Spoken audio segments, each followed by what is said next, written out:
guys? This is the J and JK here, Jeff, bringing you a brand new podcast / YouTube video. Don't know what to really call it, but we're going to be giving you a weekly show called The JK Show. The K in JK is Kenny. Here he is. Here I am. We expect to give you good, hard-hitting content in the confines of 15 minutes at a time every week with all the info that you need to hear. Yep, so here we are, trying to give you what you normally couldn't get in this league, trying to empower you a little bit more. We're on take number 3 here, so we're going to really try to rush this one. It's not going to be as good as the first 2, but our last take was about 50 minutes long. That all was wasted because my audio wasn't there. I love myself it's right so now. Nice. Yeah, it's so great. here we go. We're going to start it off with an intro to you guys. This is the JK Show. As I've said, at the end of this show, like this one, like right now, like today, we're going to give you the awards for last season. Because as you guys know, the SBF Season 3 kicks off this weekend. If not sooner, there's talks, league management might start sooner. But it's kicking off, and before we do that, we have to give you guys last year's award winners. So here we go. We're going to start it off with talking about the draft. I'm going to have Kenny here give you his top 3 rookies to watch this season. The number 1 rookie to watch is obviously the number 1 overall pick this year, Juwan Quinn. And it's more than just the fact that he was the number 1 overall pick. It has to do with the fact that there were rumors swirling that there were multiple high-caliber starters and first-round picks being offered for this man, and Motown said absolutely not. We are so confident we are going to tell the reporter and correspondent to the SBF, Wendy Lee, that he is our guy 12 hours in advance. And there was no hesitation on taking him number 1 overall. They knew he was going to be their guy, and they stuck to their guns when they ended up taking Ed Payne in the second round, a guy who's going to be an excellent pick-and-roll teammate to this man. This team looks like it is going to be built around Juwan Quinn, and that's why he is the player to watch.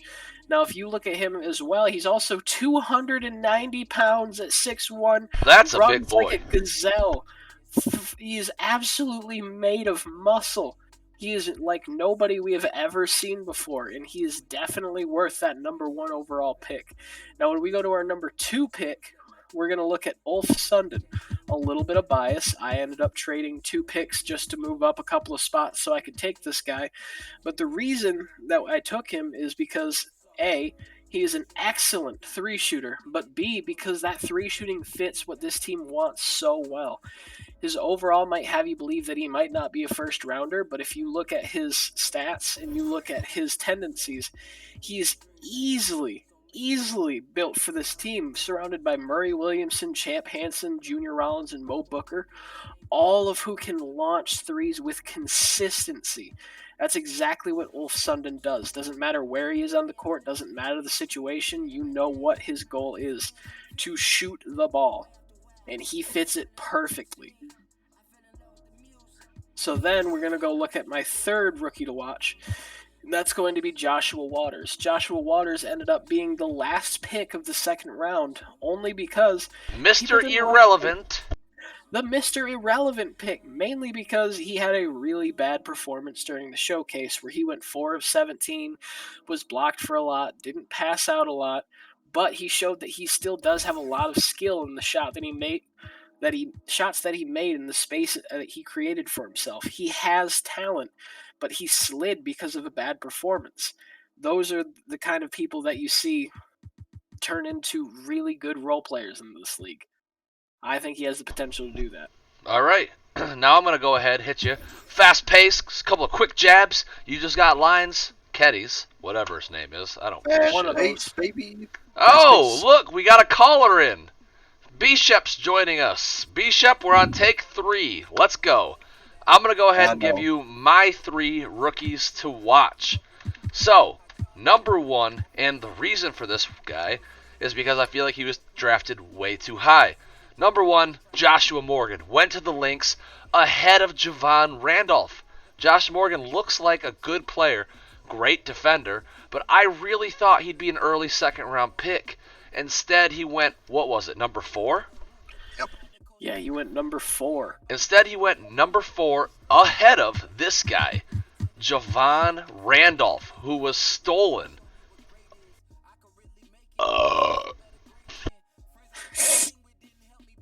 Number 5 overall. Woo! All right, keeping it real here on the podcast. I All right. was 6. But he was taken Oh, number five. 5 overall. Somehow, Juwan Randolph slid to last 2 seasons ago's champions, Tornadoes. Juwan Randolph's going to completely change everything there in Smashville. The GM has already said he's going to switch his teams around. He's going to switch the lineups. He's going to be playing around Juwan Randolph. He's going to be a major part of it. They're going to play some massive big ball. My third and final rookie to watch, more for entertainment purposes than anything else. Ricky Parker, 5'6". You saw this guy in the rookie showcase. No matter what, just keep hucking the ball. He drives to the rim. He can pass. He just chooses not to. But he constantly is attacking the rim at 5'6". Very good pick by the Rattlesnakes, because the Rattlesnakes off the bench right now have nothing. They have Graves and Richardson. They're good at what they do. Richardson's a good shooter, but he's got to have somebody that attacks the rim to stretch the floor for him. Because Oliver Barber's not going to stretch the floor. Not going to attack the rim. All he does is stretch the floor. So Ricky Parker was an absolute great fit for this team. Ricky Parker, 5.5 feet of attack the rack. So I'm going to go ahead and I'm going to just give B-Sheps 3 rookies to watch. B-Shep, you give us the rookie to watch. I'm going to go ahead and give the explanation for it. Go. All right, let's go. So you got Mr. Ed Payne, baby. Ed Payne Monster. is a rookie to watch for the Ballers, because the Ballers picked up Juwan Quinn with their first overall pick. They want Juwan Quinn to do absolutely everything for this team. Ed Payne is the best screen setter in the league. 7'3", an absolute brick wall. Great pickup for these guys. I can tell you, inside knowledge here, inside sources have said that they absolutely celebrated when they saw Ed Payne fall to them. All right, give me your second one. All right, my second one would have to be Theo Park. Theo Park, Mr. Ben Wallace lookalike. He's 6'8", absolute monster rebounder, absolute monster rim protector. This guy might be undersized, but what he lacks in size, he makes up for in heart. He's going to be a great rotational piece for the Tornadoes, who have promised that they're going to re-emphasize big ball. I mean, Theo Park might not be big, but man, he is strong. That is 290 pounds of muscle.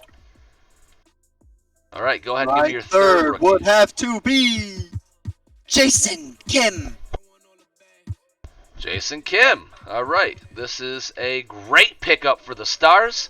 Jason Kim is a stretch big, something this league hasn't seen. That's why this draft class was so exciting, because this draft class is bringing stretch bigs back, baby. This league had no stretch bigs besides maybe Jacoby Taylor, but Taylor just chose never to shoot the ball. This draft class had multiple of them, led by Jason Kim. Rumors say Jason Kim was highly sought after by the Tornadoes. A couple other teams thought about picking him up. Jason Kim going to be a great fit along Bobby Jones and Dan Ryan. Just so we're clear, if I would have got Jason Kim, I would have paired him up with Wang Fang. Thank goodness you cleared that up. All right. We're going to go ahead. We're going to move on to docket number 2. We're going to talk to you about the newest expansion team to the SBF. We have the Motown Ballers. Motown jumping in. Last year's expansion teams did a great job. They kept the league exciting. You saw the Lynx trade for Jason Towns. You saw the Rattlesnakes trade for Travis Price. The Stars had an upset. They upset the Talons early in the season. Each one of those teams were exciting in their own way. And now the Ballers, their GM is active. He means business. This guy has been getting it done so far. Kimbo Slice. Kim-Bo. Let me correct myself there. It's Kim-Bo Slice for legal purposes. Or Kim-Bo Slice. There you go. Kim-Bo Slice. An absolute monster defender, can attack the rim. Juwan Quinn. Everything. There's nothing negative about this guy. A's across the board. He's great at everything. He showed out in the rookie showcase game. Ed Payne's going to be setting screens for everybody. Can you imagine it? Could you just see Ed Payne running around, knocking people over with his dominating screens to get Kimbo Slice open for a dunk? And then who's going to slide in and try to stop 290 pounds running at 20 miles an hour towards the rim in Juwan Quinn? Absolutely nobody. Then, on the other side of the ball, you have Daniel Fields, who somehow fell to the roster-filling draft. This guy is a monster defender, 32 badges, this guy, at the shooting guard position. And let's just go look at those. Look at that. Gold rebound chaser from a shooting guard. That's great. Wow. Defending, Hall of Fame pickpocket, bronze rim protector, gold pick dodger, gold defensive leader. This guy, Hall of Fame lightning reflexes, Hall of Fame tireless defender. This guy is going to get it done on the defensive side of the board. The interesting pick, I love the number of badges he has. I love his hair. I love his nose. Everything about this guy is beautiful. Leonard Taylor is their starting starting power forward. But he plays a unique style of basketball that we've never seen before. He's a pass-first slashing big. Can you compare that to anybody? I can't think of a comparison off the top of my head. No, the closest is Jokic, but Jokic doesn't slash. No, and he definitely doesn't have the kind of size or scoring ability that Jokic does. Maybe a Draymond, but Draymond's not a good slasher either. This guy, he's going to be its own thing, that's for sure, and it's going to be exciting to watch. Then, where I think Motown falls off is its bench. You got Kelly King, Ethan Newman, Garrison Fleming, Stuart Cotton, Rudolph Conley. Each good at different things. Rudolph, an absolute sniper power forward. Stewart is a shot-creating three-point shooter. Garrison, two-way finisher. Good defense, good offense, great inside score. Ethan Newman and Kelly King are both journeymen. Kelly King's a playmaker. Newman's a three-point shooter and excellent defender.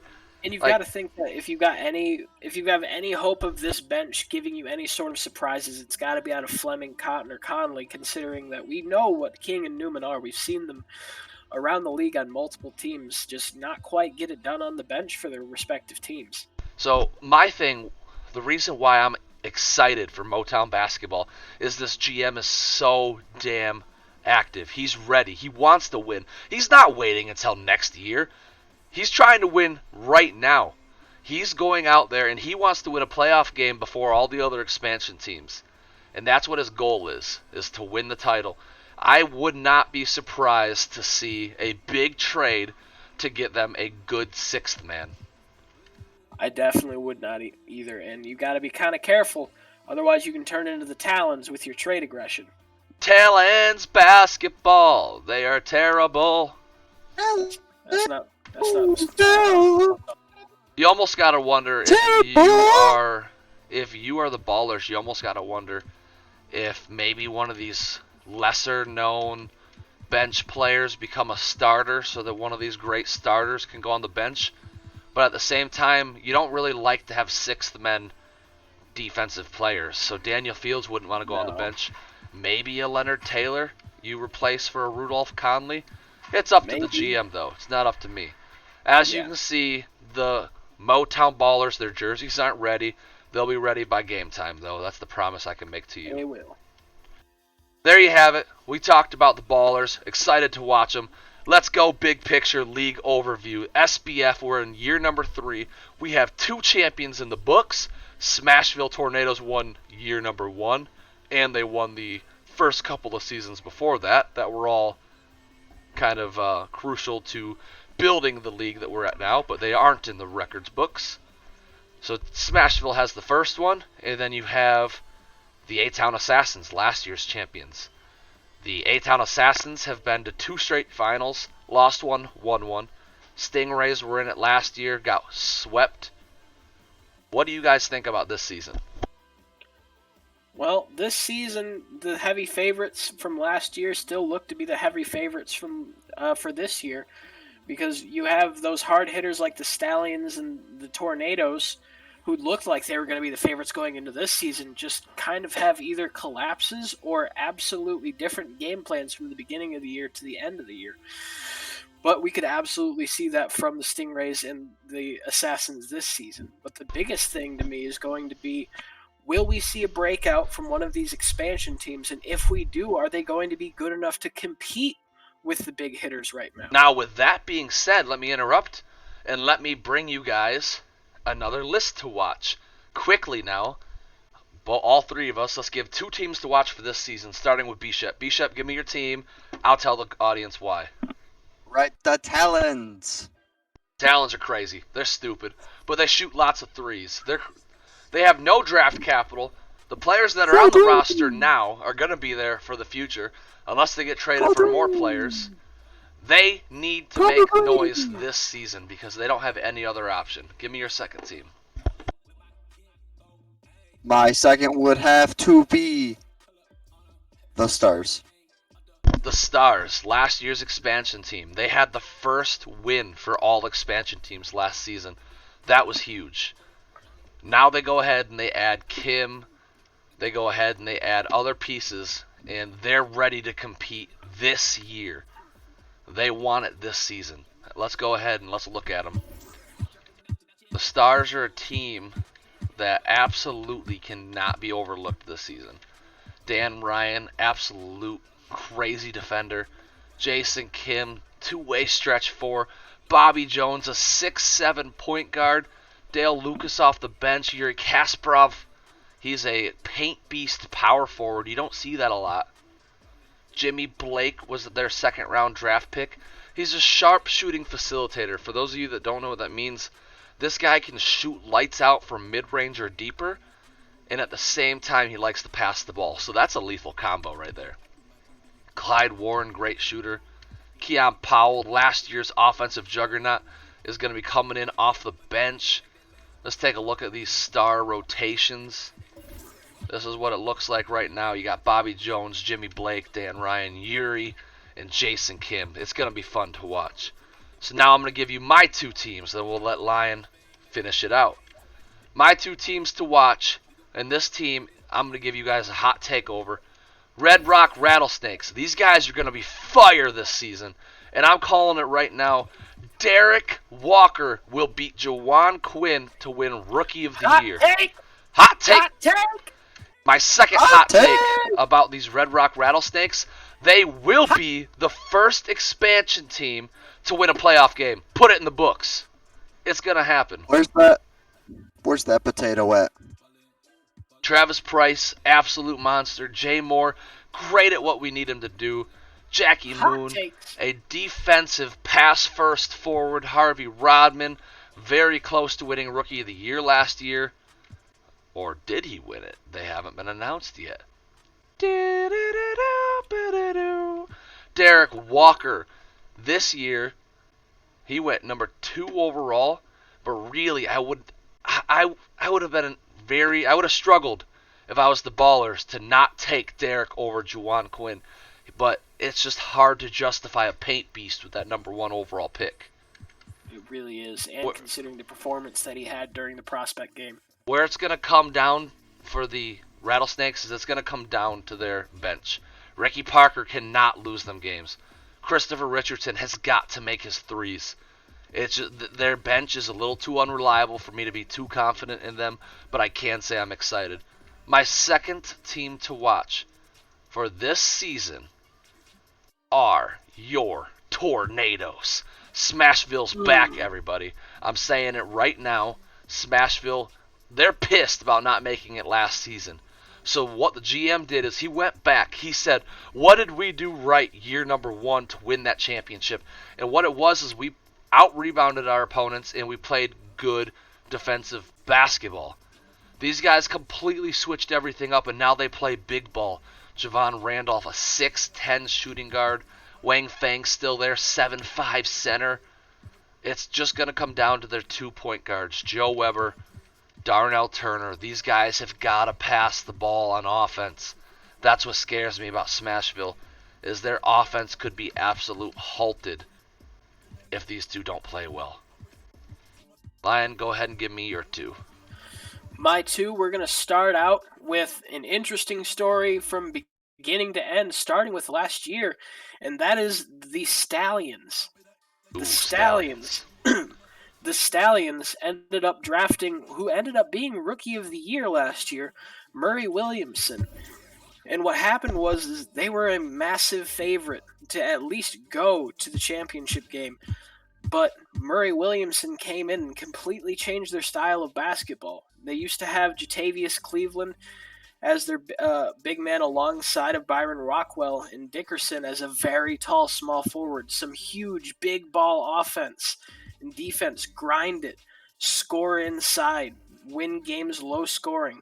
That's what they were doing, and they were successful. But then they added Murray Williamson, who is an absolute, I will huck it up from anywhere, I get every shot 3 kind of guy who did not fit their team at all. And they ended up trading him away for basically nothing, alongside of getting rid of Jatavius Cleveland. Now, they've decided that they want to try to shake things up, and it looks like they're trying to go back to their big ball, because Fox is a very big, strong, small forward. Dickerson can easily play the power forward. He's kind of been playing out of position his whole career up to this point. And Rockwell's been a very dominant center. So it looks like they could go back to their roots by doing this. But it's just been such an interesting saga for them. It's going to be hard to tell if they're going to go back to their old form with all of their dominant big men and their tall ball game that they're going to play, or if they're going to not be able to recover from the kind of collapse that happened when they got Murray Williamson. You know what I'm interested to see? I know River City say they want to change things up. So River City, if you're watching this, that's what I like. That's a lineup. Frederick, they like their big ball. Frederick Oakley played so well last year, and Nate Dickerson, he can shoot lights out if you let him. Putting him at the small forward position might allow him to shoot. And Khalil Fox, he loves to run the floor. He loves to attack the rim. So I'm almost wondering if the Stallions might make the change like this. I think that's something that they're going to do. At the very least, we're going to see that lineup if it's not the starting lineup. Absolutely. Now give me your number 2. My number 2 team is the Gotham City Lynx. The Gotham City Lynx, to Jeff's point earlier in the show, was they took Joshua Morgan over Randolph. Now, the reason that they did that apparently is he's a scheme fit for them. Now, he's a small forward, but he is a 6'10 small forward, so he could either be a tall 3 or kind of a undersized 4. Now, if they decide to go that route and keep their hyper athlete Jason Towns at the 3, they could easily do this small ball lineup that you saw with the Stingrays when they had Nick Ridnour. Nick Ridnour loves to get the rebound and huck it down the court to their transition offense, which Jason Towns loves to be a part of. And then you've got Martin and Walter White as your scoring capability. Walter White can absolutely light it up when given the opportunity. And if you can keep getting more shots because of this fast-paced offense that you could potentially have with the Lynx, you could see a really scary team. Yeah, these guys are very interesting because I almost thought it was going to be impossible for the Stingrays to be replicated, but it almost looks like that's what they're trying to do here. These guys remind me of Stingrays, except these guys I think are a little bit faster. Everybody forgets Nick Ridnour, the Twitter warrior. He's absolutely a pass-first big. So these guys are absolutely going to be throwing the ball everywhere on the court. Absolutely. And now you have what was your scoring go-to guy on the bench in Jerry Little. Yep, absolutely. This team could be fun to watch. My personal take is they're 1 season away. We have not a lot of time here. Let's all, real quick, just give one team. Who do you pick? Give me your finals. Way too early finals prediction right now. Bishop, go ahead. No explanations, just way too early finals prediction. Kenny, go ahead. Tornadoes, Assassins. Okay, we got Tornadoes, Assassins. I think mine's going to shock the world. It's going to be the Stallions versus the Tornadoes.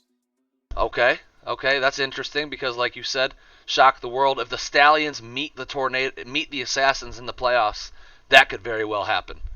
Yep. Mine, a little more original. The Stingrays, I think, just got better. So I'm picking Stingrays to face the Assassins. That's my pick. I can't not take my team. You beat her. Understandable. And then I can dominate her. All right. There's a quick show. Now we're going to go ahead and we're going to give you our rookie. We're going to give you the awards. Real quick, not a lot of explanation because we're running out of time. Remember, the show is a work in progress. We're trying to get a lot of information to you all at once. Wasted about 5 minutes with the intro. Now we're going to waste about 5 minutes with the award show. Realistically, we want this to be a 15-minute show each time. And more shows in the future aren't going to have as much information we're trying to get across, so it's going to be easier to fit in a 15-minute deadline without rushing things. So don't expect that to be the personality of the show. So here we go. I'm going to give you your 4 award winners, and then each one of us are going to give you a real quick hot take. Rookie of the Year last season went to Bobby Jones, 6'7" point guard. Jones. Give him the stat lines. The stat lines for Bobby Jones were 15.6 points a game, 5 rebounds, and 7.1 assists. Now, 5 rebounds for a point guard. That's a pretty good stat line. He way dominated his competition in terms of rebounds. Now we're going to go ahead, give you Defensive Player of the Year. This was the tightest award. The tightest award race we had. But it went to Zach Boulder because he had 5 blocks a game. 5.1 blocks per game. That is more than a full block and a half than the highest that could catch up to him, which was Wang Fang, and close behind with Byron Rockwell. And he also had half a steal to go along with that as well. Our last award, for the players at least, is going to be the MVP award, which is going to go to Rod Roberts. What? Nah, just kidding. It's Travis Price. Didn't mean to freak you guys out. Travis Price is your award winner. Absolutely dominated competition last year. He went from getting no minutes with the Talons to being traded. Went to the Red Rock Rattlesnakes. Averaged 38 points, 9 assists, 1.5 rebounds per game. Great season by Travis Price. Proves that you are never out of it. Just keep on grinding. Lion, go ahead and give us our GM of the Year award. All right, our GM of the Year is Chief Sika with his trade for Travis Price, pushing him over the top. Travis Price was widely available, being marketed, advertised. We will take anything you will give us, and he gave more to guarantee that he got Travis Price by offering a second and Kelly King, who's no longer even with his current team, given up to the expansion draft. And he got an MVP out of it, where nobody else wanted the scraps that it appeared to be. He saw the potential for what Travis Price was, put him on his team, fit his team around him, and got an MVP performance out of him. And because of that, there was no real competition in terms of a unanimous decision for Chief Sika being the GM of the year. But close behind was the transformation of Bishop's team in the Tornadoes. Yep, the Tornadoes were very close behind. The difference maker here was trading Chris Myers to the Talons for a ham sandwich cost Bishop the GM of the year. There you have it, folks. That is your show. Thank you guys for staying tuned. Thank you guys for being here. Like I said, we'll get better as time goes. Let us know in the comments section below. Hit that like button. Subscribe to this channel. Let us know what you think. Ask a question. Give us your input. We will answer any questions in the comment section to this YouTube video on the next video. Or in Discord. Whatever comes first. Alright guys, signing out. Thanks for being here today, Bishop. Thanks for having me. Alright, see you next time, Kenny. See you next time.